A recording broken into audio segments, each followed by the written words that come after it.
And welcome back. In the last segment, we heard from former New York Giant Sean Landeta, who in many ways is defending the NFL, saying it's a few bad apples or a few bad weeks here. And its response to the Ray Rice case, some say, is either misunderstood or not.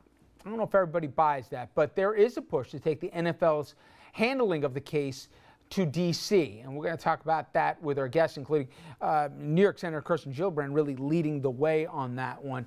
But let's bring in our panel right now and get their take on not just that issue, but also really the last couple of weeks and some of the outstanding questions that we still have. Jeannie Zaino, professor of political science at Iona College, professor of campaign management at NYU, and yes, the wearer of that fantastic dress, as we talked about in the commercial break.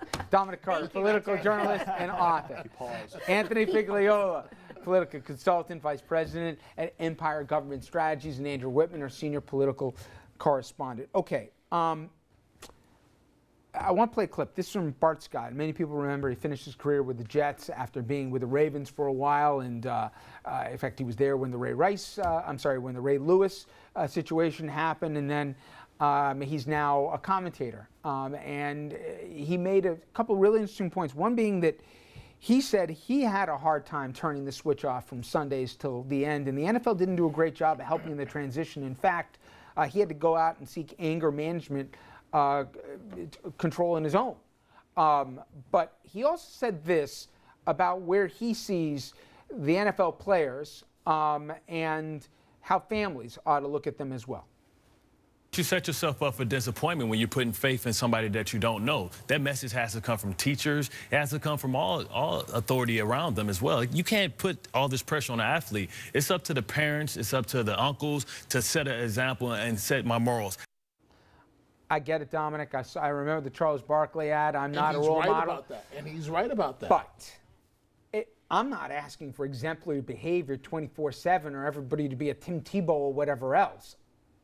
You look at the numbers, all due respect to Sean, right? We heard from earlier in the program, it is completely out of whack. The percentages of guys getting arrested for real violent stuff here compared to normal society.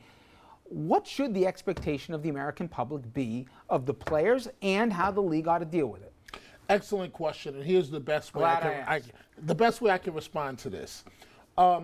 Yesterday I was watching, everybody on Sunday, you want to root for your home team in football and so on. And it's almost like you disassociate yourself from the violence aspect of it. I bumped into a man who had on a Buffalo Bills jersey, another man had on a Miami Dolphins jersey. They were playing each other yesterday. And I'm talking now about Adrian Peterson. When these guys get on the field, they are basically almost trained killers, even though they're athletes. And this is why the injury reports are so sky high every week. And it is a cultural thing in the black community. I mean, he's looking at the child abuse charge, where parents historically have disciplined their child. Now, I'm not saying a child that's 4 years old should have whips on him or her, but it is something that has happened culturally and historically in the black community. But they can talk geographic stuff, Dominic. You read the doctor's report. You see the photos that are now online. And some of the other stuff in Leaves and Kids. This went way beyond the pale. And every time I hear, and I know you're not, but on the corporal punishment, which I didn't want to have a debate on tonight, there's a lot of things we don't do anymore that we used to do in the 1970s. A lot of things that aren't acceptable anymore from that. And it's why I always get into this debate whenever we want to give discretion and certain limits. You always see certain things like that. And there's no judgment or, that we get into it. But Anthony, I ask you in terms of where we go from here, and we all like to watch the games on Sunday, but there's an hypocrisy going on.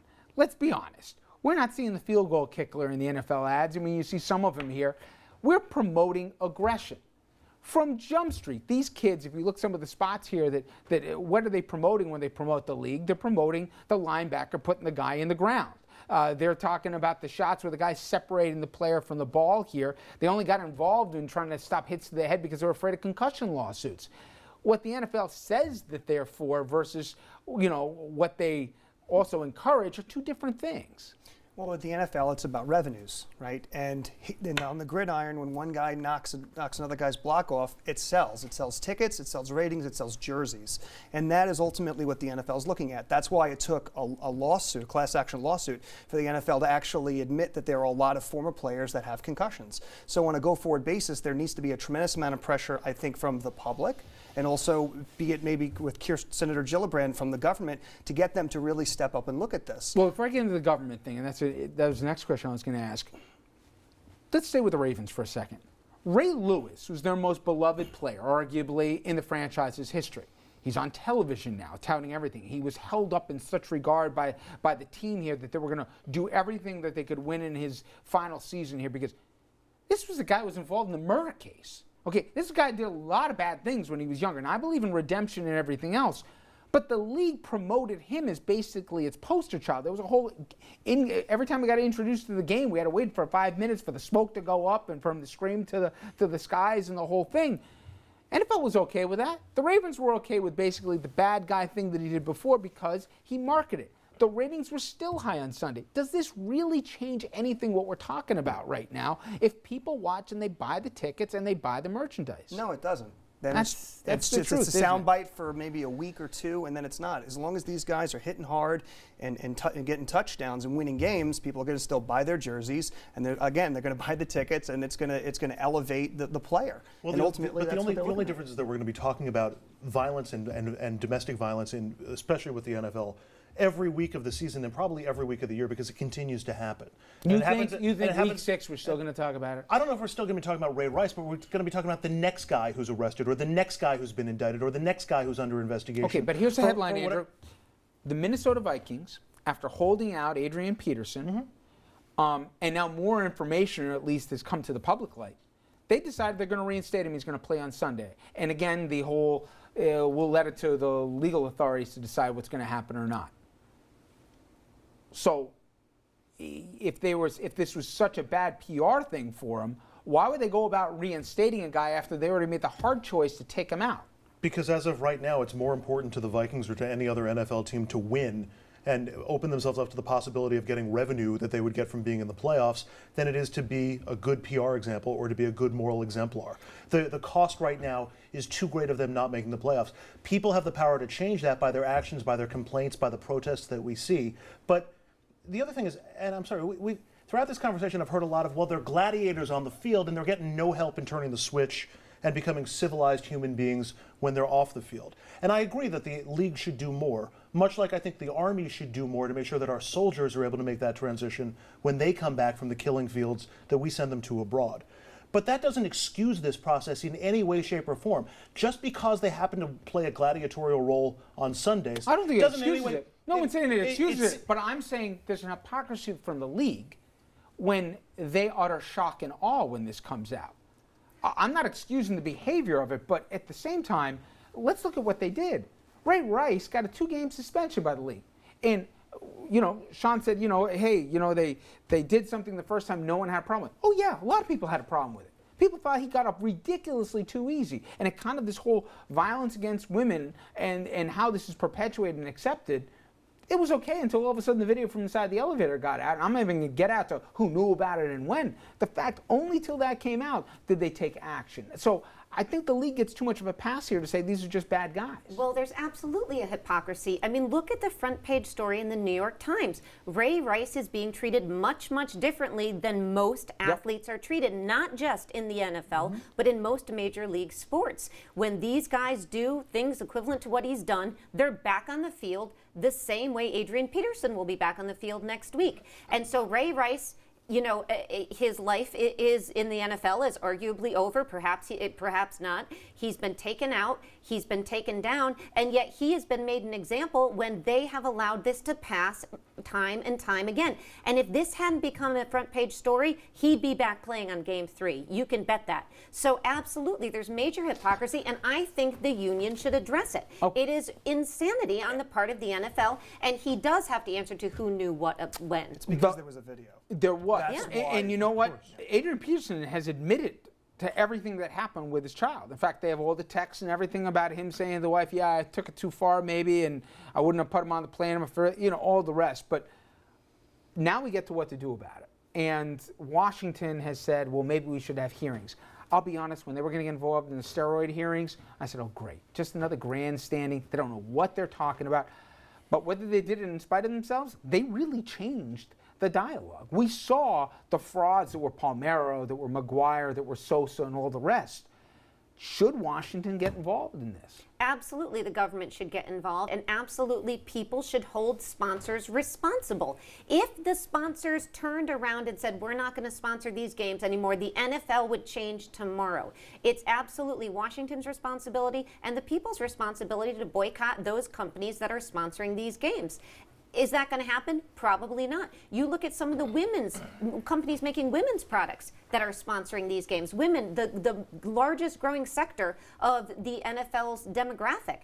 And yet they are making tons of money off of these products and women's issues. So you've got to hit the sponsors, and the government has got to come down. You guys comfortable with DC getting involved? Something has to happen, so the professor is correct. Maybe that is the right step for the government to take a look at this. But Richard, let's not, I'm not saying that it's right. Let's not pretend that any of this is new. Hollywood movies have been made about the craziness of football players. Any Given Sunday starring Al Pacino. Dallas 40 and all the rest. Right, that's right. The entire movie is about how crazy they are. But here's my thing that everybody missed until the last week, and it's been so awkward. The teams themselves trying to figure this out. It's going through the court of law, right? I mean, take the case in North Carolina with Hardy. Bad guy, and known for a while to be a bad guy. The details that came out that went before a court, a judge trial, right? He was convicted. Now, as North Carolina has, he can appeal and go before a jury trial. But the team had the option all week long to say, okay, he's got a contract. I mean, they can cut anyone they want. But he's not going to wear a uniform on Sunday for me. They could have done that. They did that only on Sunday. As of Saturday, he's still going to play. They only pulled him hours before the game on Sunday because of the PR pressure. How? Why is that a tough call? Yes, your job is to win games here, but you still have to have a fan base that can look at you at a certain point. But Richard, you're answering your own question. Let's talk about Adrian Peterson for a second. Andrew answered this in so many ways. You said, why is he going to be back on the field next week? Well, the honest answer is the Vikings got blown out yesterday.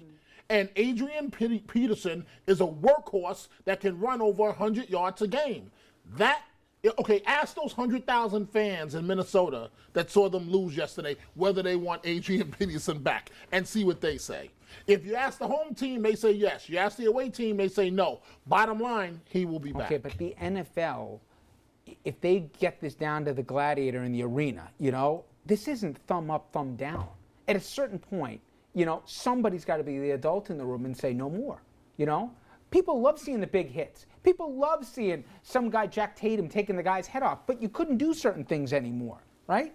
At a certain point, somebody's got to be the adult and say, we don't stand for this. This is our line. I still don't know the line from the NFL. Why did the NFL take action on concussions? Why have they stopped the headhunting? Not because they're really that concerned about the player's health. There's a financial implication, and it's starting to get distasteful to viewers. That's really all that matters. Why did Greg Hardy? Why wasn't he pulled from the roster earlier in the week? Because most Carolina fans probably wouldn't mind if he played for their team if it gave their team a better chance of winning. So it's about winning and it's about money, and those two equations, they have to factor in, and they do factor in more than the PR until the PR starts to impact those two bottom lines. Obviously, it's not going away anytime soon, everybody, and league's got to figure something out here. And if they think this goes away, I think, and everyone at the table agrees, they're sadly mistaken. All right, when we come back, we're going to switch gears to politics. Hillary Clinton in Iowa, need we say more? She's returned to the political spotlight. So what can we take from her visit? We'll get into all things Hillary, including whether or not her husband's really prepared to take a back seat. Stay with us.